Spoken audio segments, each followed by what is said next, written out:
नमस्ते।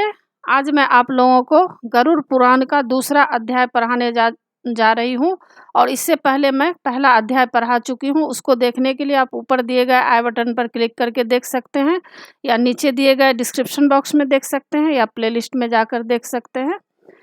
पाठ शुरू करते हैं। दूसरा अध्याय। यम मार्ग की यातनाओं का वर्णन, वैतरणी नदी का स्वरूप, यम मार्ग के 16 पुरों में क्रमशः गमन तथा वहाँ पुत्रादिकों द्वारा दिए गए पिंडदान को ग्रहण करने का वर्णन। तो इसमें यह सब दिया गया है कि यम मार्ग की यातना मतलब वहाँ पर किस तरह का कष्ट होता है उसका वर्णन है। फिर बैतरणी नदी का स्वरूप दिखाया गया है। यम मार्ग के 16 पुरों मतलब 16 पुर है वहाँ पर, उसका वर्णन है। फिर पुत्र आदि जो पिंडदान दिए हैं अपने माता पिता के लिए, जो पूर्वज के लिए, तो उसका भी वर्णन इसमें किया गया है। अब गरुड़ उवाच, गरुड़ बोल रहा है। गरुड़ जी ने पूछा, हे केशव, यमलोक का मार्ग किस तरह दुखदाई होता है? पापी लोग वहाँ किस प्रकार पहुँचते हैं, यह मुझे बताइए। तो देखिए भगवान क्या बोल रहे हैं। भगवान केशव कहते हैं, हे गरुड़, प्राणी के लिए यमलोक का मार्ग बहुत बड़ा दुख देने वाला है।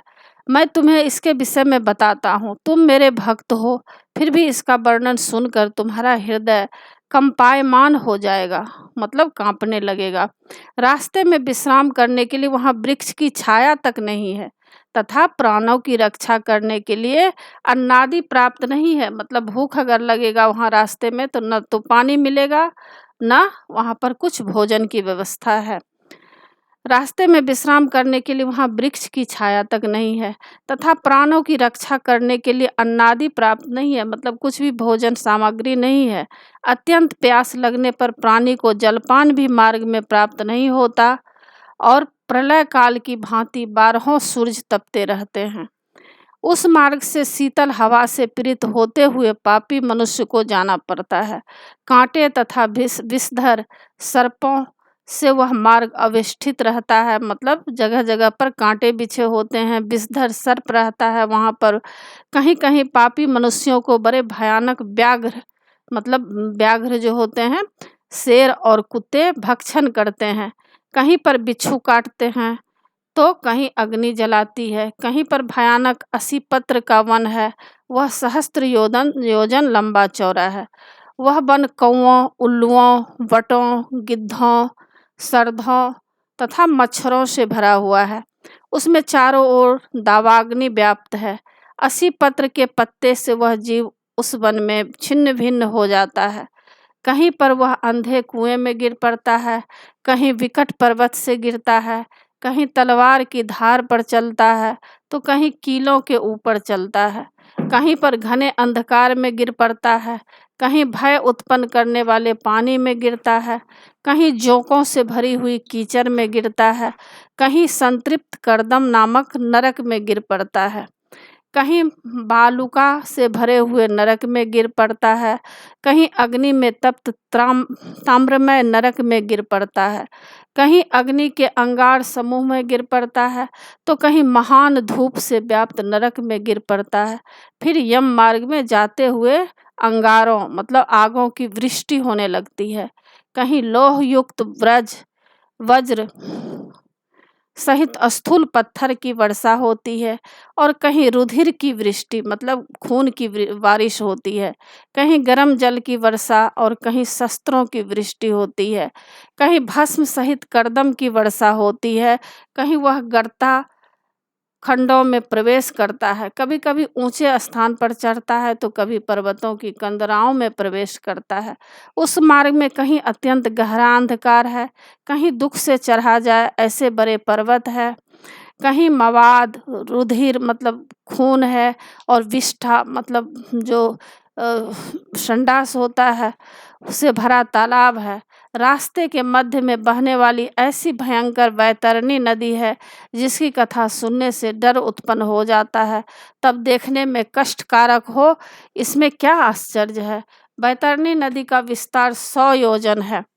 यह मवाद रुधिर से बहने वाली है, हड्डी से व्याप्त तट है, मांस और शोणित कर्दम से युक्त है, मतलब इतना भयानक स्थिति वहाँ हो रहा है। अतः अथाह गहरी और पापियों के द्वारा दुखपूर्ण पार की जाने वाली वह नदी केश रूपी शिवार से भरी होने के कारण दुर्गम है। वह नदी विशालकाय घड़ियालों से भरी हुई है और सैकड़ों प्रकार के घोर पक्षियों से आवृत है। हे गरुड़, पापियों को आया देखकर वह नदी ज्वाला और धूम से भरकर कराह में रखे घृत की भांति खौलने लगती है, मतलब बहुत ही गर्म हो जाती है। वह नदी सुई के समान मुख वाले भयानक कीड़ों से चारों ओर व्याप्त है। वज्र के समान कठोर चोंच वाले बड़े बड़े गिद्ध और एवं कौओं से घिरी हुई है। वह नदी शिशुमार, मगरमच्छ, जोंक, मछली, कछुए तथा अन्य मांस भक्षी जलचर जीवों से भरी पड़ी है। उसके प्रवाह में गिरे हुए बहुत से पापी रोते चिल्लाते हैं और हे भाई, हे पुत्र, हे तात, इस प्रकार उच्चारण करते हुए बार बार विलाप करते हैं। भूख और प्यास से व्याकुल होकर पापी मनुष्य रक्त का पान करते हैं। वह नदी झागपूर्ण रक्त के प्रवाह से व्याप्त महाघोर, अत्यंत गर्जना करने वाली, देखने में दुख पैदा करने वाली तथा डरावनी है। उसको देखने मात्र से पापी मनुष्य चेतना शून्य हो जाता है, मतलब बेहोशी, मूर्छा की अवस्था आ जाती है। बहुत से बिच्छू एवं कृष्ण सर्पों से व्याप्त उसमें पड़े हुए पापी व्यक्तियों की रक्षा करने वाला कोई भी वहाँ नहीं है। नदी के अनंत आवर्तों से पापी सर्प पाताल को जाते हैं, क्षण मात्र पाताल में रहते हैं, फिर क्षण मात्र में नदी के ऊपर आ जाते हैं। हे गरुड़, वह नदी ऐसे ही पापी व्यक्तियों के गिरने के लिए ही बनाई गई है। उस नदी के पार का पता नहीं चलता और किसी से पार न की जा सके, ऐसे ही दुखदायक बैतरणी नदी का वर्णन किया गया है। इस प्रकार से अनेक प्रकार के क्लेश, मतलब दुख जिसमें है, ऐसे दुखदायक यम मार्ग में पापी व्यक्ति कूक करते हुए रोते तथा दुखित होकर जाते हैं। कोई पापी व्यक्ति पास से बंधे हुए हैं, कोई अंकुश से खींचे हुए, कोई शस्त्र के अग्रभाग द्वारा पीछे से हाँकने मात्र से, इस प्रकार सब चलते हैं। किसी की नाक के अग्रभाग में पास बांधकर, किसी के कान में पास बांधकर, किसी को काल पास से बांधकर खींचते हैं। ऐसे पापी गर्दन तथा हाथ पैर में जंजीर से बंधे हुए तथा अपनी पीठ पर लोहे के भार को बांधे हुए मार्ग में चलते हैं। अत्यंत घोर यमदूतों के द्वारा मुद्गरों से पीटे जाते हैं और मुख से खून की उल्टी करते हुए तथा वमन किए गए खून को पुनः पीते हुए चलते हैं। उस समय अपने दुष्कर्मों का स्मरण करते हुए व्यक्ति अत्यंत ग्लानि का अनुभव करते हैं और बहुत ही दुखी होकर यमलोक में जाते हैं। फिर भी मंदबुद्धि व्यक्ति पुत्र पौत्रादि का स्मरण करते हुए तथा हाहाकार करते हुए और रोते हुए पश्चाताप करते हैं। बड़े पुण्य से मनुष्य जन्म प्राप्त होता है। यहाँ पर भगवान कह रहे हैं कि देखो, यह जो मनुष्य का शरीर प्राप्त होता है बहुत ही पुण्य कर्मों से मिला है।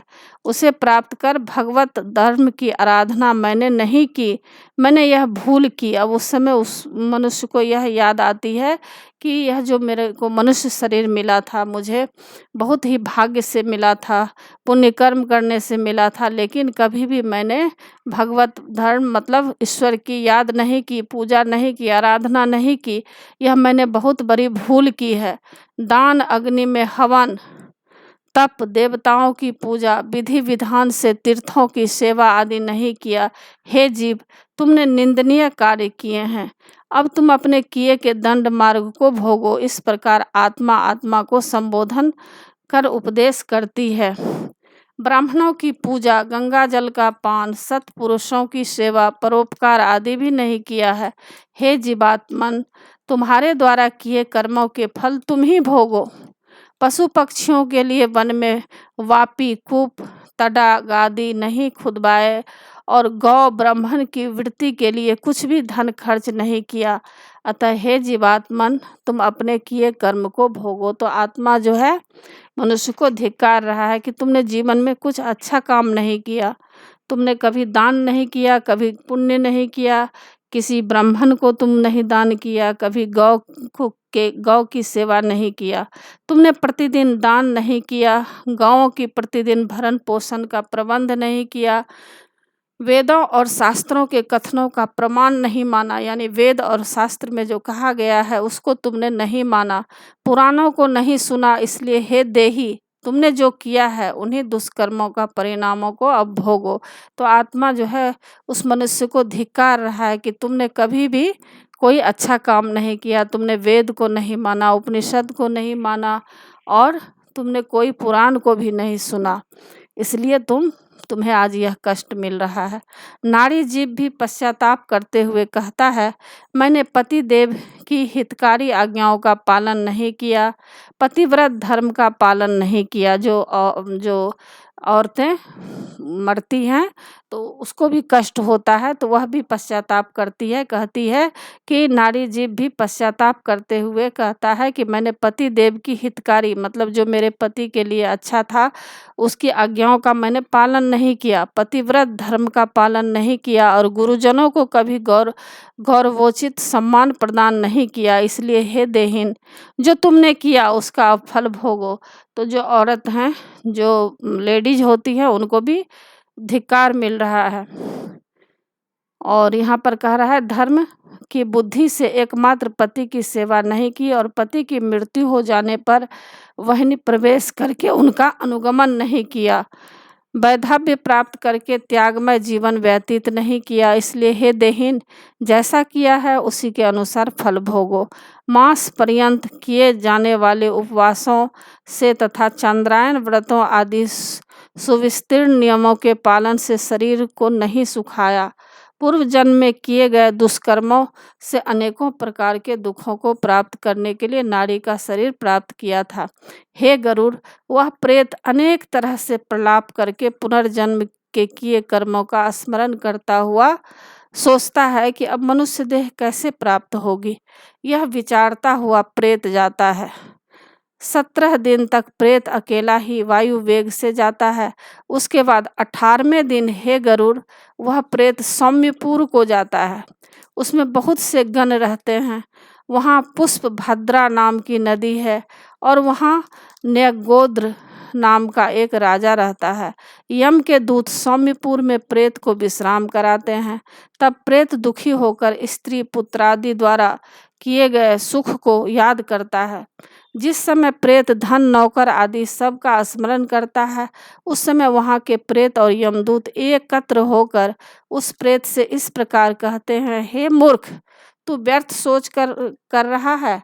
धन, भाई, पुत्र, स्त्री, मित्र, नौकर आदि तुम्हारे कोई भी नहीं है।